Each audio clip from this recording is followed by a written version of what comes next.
Bienvenue dans ce nouvel épisode de Ask Stago. Je suis Audrey Carlo et j'ai le plaisir d'animer cette nouvelle émission avec Cécile Ourquet. Aujourd'hui, nous parlerons d'un sujet d'actualité, la cybersécurité. Notre invité nous expliquera les enjeux autour de cette préoccupation de plus en plus présente dans le quotidien des laboratoires et les nouvelles pratiques qui en découlent.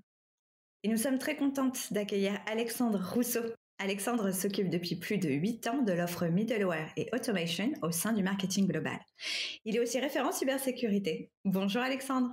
Bonjour Cécile, bonjour Audrey, merci de m'accueillir. Et c'est vrai que c'est un joli défi pour moi de rendre la cybersécurité facile.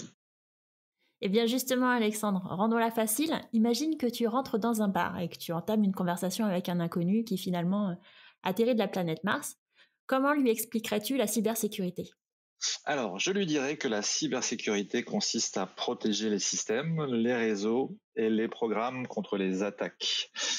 On parle de cyberattaquants qui veulent généralement accéder, modifier ou détruire des informations sensibles. Ces informations sensibles peuvent être monnayées. Ça permet aussi, par exemple, d'extorquer de l'argent aux utilisateurs. Ou bien, finalement, ils cherchent à interrompre les processus commerciaux normaux. C'est assez inquiétant, je dois dire. Et je suppose qu'il faut être créatif pour trouver des solutions de protection. Oui, tout à fait. En fait, la mise en œuvre de mesures de cybersécurité efficaces est particulièrement difficile aujourd'hui, car il y a de plus en plus d'appareils, et surtout d'appareils connectés, généralement en plus grand nombre qu'il y a de personnes, et les cyberattaquants sont de plus en plus innovants et trouvent de nouvelles techniques pour lancer leurs attaques. En fait, une approche de cybersécurité réussie comporte plusieurs niveaux de protection. Dans une organisation, les personnes, les processus et la technologie utilisée doivent tous se compléter pour créer une défense efficace contre les cyberattaques. Et dans ce contexte, on sait qu'on reçoit de plus en plus de demandes complexes de la part des informaticiens, des laboratoires cliniques avec lesquels on travaille. Est-ce que leurs demandes sont le fruit de la paranoïa face à la cybersécurité ou elles sont finalement justifiées ? Alors, les informaticiens ne sont pas du tout paranoïaques. En fait, l'industrie de la santé s'est avérée être une cible privilégiée des attaquants en matière de cyberattaques. Selon un rapport sur les coûts des cyberattaques qui est paru en 2020, édité par IBM Security, on s'est rendu compte que cela coûtait aux entreprises un peu plus de 7 millions de dollars en moyenne par attaque dans les organisations de santé. Les organisations de soins de santé continuent d'avoir les coûts les plus élevés associés aux violations de données selon ce rapport, qui a examiné plus de 500 violations de données survenues l'année dernière dans 17 secteurs. Et l'actualité nous a montré que ça avait tendance à encore plus augmenter en 2021. C'est assez impressionnant quand tu en parles, Alexandre. Et combien de temps faut-il pour lutter en moyenne à une cyberattaque ?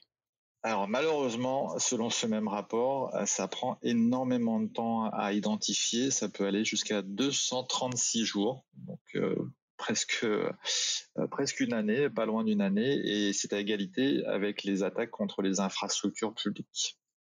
Et alors, justement, pour se protéger, quel est le minimum absolu qu'un laboratoire doit faire pour se protéger avec ces menaces de plus en plus nombreuses et importantes ? Alors en fait, c'est pas que les laboratoires, c'est toute organisation qui doit avoir un cadre de cybersécurité basé sur la gestion des risques. Ça consiste à avoir une politique qui peut être rapidement mise en œuvre en cas de faille de sécurité, c'est-à-dire avoir des procédures de gestion des incidents pour pouvoir être capable de mettre en place des mesures pour prévenir les menaces, mais également répondre et signaler s'il y a besoin.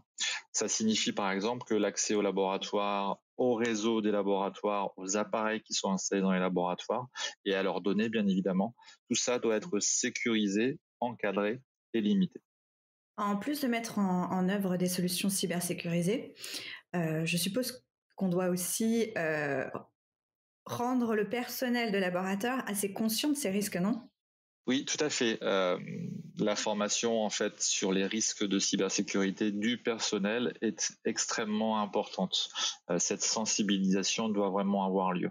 Alors évidemment, la cybersécurité peut paraître un petit peu difficile ou amener plus de contraintes. Je prends par exemple, on a souvent les informaticiens qui nous demandent de mettre le plus haut niveau de sécurité, alors qu'à l'inverse, les techniciens de laboratoire, dans leur travail de tous les jours, on aurait plutôt tendance à nous demander l'inverse. Par exemple, pourquoi on a implémenté des mots de passe complexes et obligatoires sur nos appareils qui leur rendent le travail quotidien un petit peu plus compliqué. En effet, un peu de dichotomie là-dessus. Merci Alexandre, je pense qu'on comprend un peu plus maintenant pourquoi la cybersécurité est autant d'actualité et quels en sont les défis finalement. Est-ce que tu auras un message clé que tu voudrais nous transmettre et que nous et nos auditeurs gardions en mémoire ?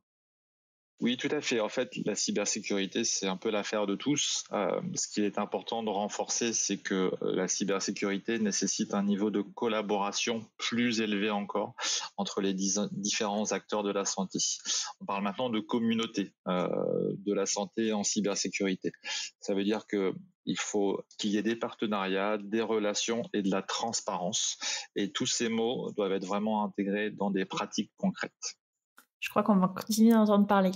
Merci beaucoup Alexandre. Il est temps pour nous maintenant de terminer cet épisode. N'hésitez pas à nous suivre sur les réseaux sociaux LinkedIn et Twitter ou de vous abonner à notre série de podcasts Ask Stago sur la plateforme que vous préférez. Vous pouvez aussi nous contacter à ask@stago.com pour challenger notre équipe et proposer le prochain sujet.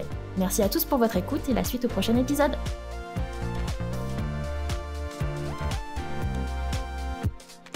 Ce podcast vous est proposé par Stago. Diagnostics is in our blood.